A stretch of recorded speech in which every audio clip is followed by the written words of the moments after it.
बारिश की तेज बूंदें अबा के छोटे से अपार्टमेंट की खिड़की पर गिर रही थी। वो खिड़की के पास बैठी, ठंडी हो चुकी चाय का कप पकड़े, कहीं दूर खोई हुई थी। उसकी माँ को गुजरे 3 साल हो चुके थे, लेकिन दुख अभी भी उसके जीवन पर छाया हुआ था। टेबल पर रखा फोन बजा, नौरा का फोन था। अबा ने अनदेखा कर दिया। माँ के अंतिम संस्कार के बाद से दोनों बहनों के बीच की दूरी बढ़ती ही गई थी। नौरा ने अबा पर आरोप लगाया था कि उसने परिवार को अकेला छोड़ दिया और अबा अपनी सफाई देने में असमर्थ चुपचाप पीछे हट गई थी। उस रात जब अबा पुरानी चीजों का डिब्बा साफ कर रही थी, उसे एक चमड़े की पुरानी डायरी मिली। उसमें हल्की लैवेंडर की महक थी, जो उसकी माँ की याद दिला रही थी। उसने डायरी को धीरे धीरे खोला। पहले पन्ने पर उसकी माँ की सुंदर लिखावट थी। मेरी बेटियों के लिए, अगर कभी ये डायरी मिले तो याद रखना, प्यार फीनिक्स की तरह होता है। ये दर्द और निराशा की राख से भी उठ खड़ा होता है। फीनिक्स का जिक्र उसे चौंका गया। क्या ये वही पौराणिक पक्षी नहीं था जो जलकर राख हो जाता है और फिर नई जिंदगी पाता है? ये विचार उसके अंदर गहराई तक उतर गया। उस पन्ने के नीचे एक अनजान पता लिखा हुआ था। पता उसे शहर के बाहर एक छोटे से बेलों से ढके घर तक ले गया। एक बुजुर्ग महिला ने दरवाजा खोला। उनकी आंखें पहचान से चमक उठीं। तुम क्लारा की बेटी हो, उन्होंने गर्मजोशी से कहा। आओ, अंदर आओ। महिला एलेनोर उसकी माँ की करीबी दोस्त थी। चाय के दौरान एलेनोर ने बताया कि कैसे क्लारा ने मुश्किल समय में अपने दिल की बातें उनसे साझा की थी।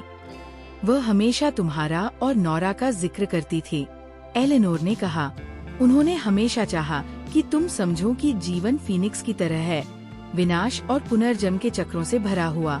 वह चाहती थी कि तुम दोनों इन सब के बाद और भी मजबूत बनो। एलेनोर ने अबा को एक डिब्बा दिया, जिसमें उसकी माँ के लिखे पर न भेजे गए पत्र थे। उस रात अबा ने उन पत्रों को पढ़ा।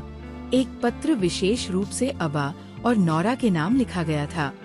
उसमें लिखा था, मेरी प्यारी बेटियों, जीवन तुम्हारी परीक्षा लेगा।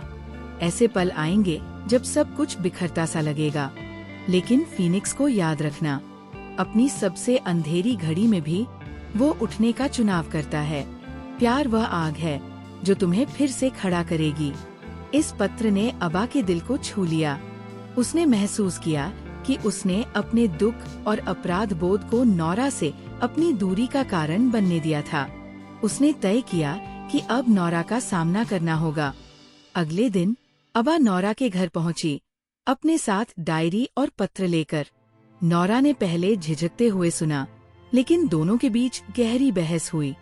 पुरानी शिकायतें और दर्द उभरकर सामने आ गए। आखिरकार अबा ने उनकी माँ के शब्द जोर से पढ़े।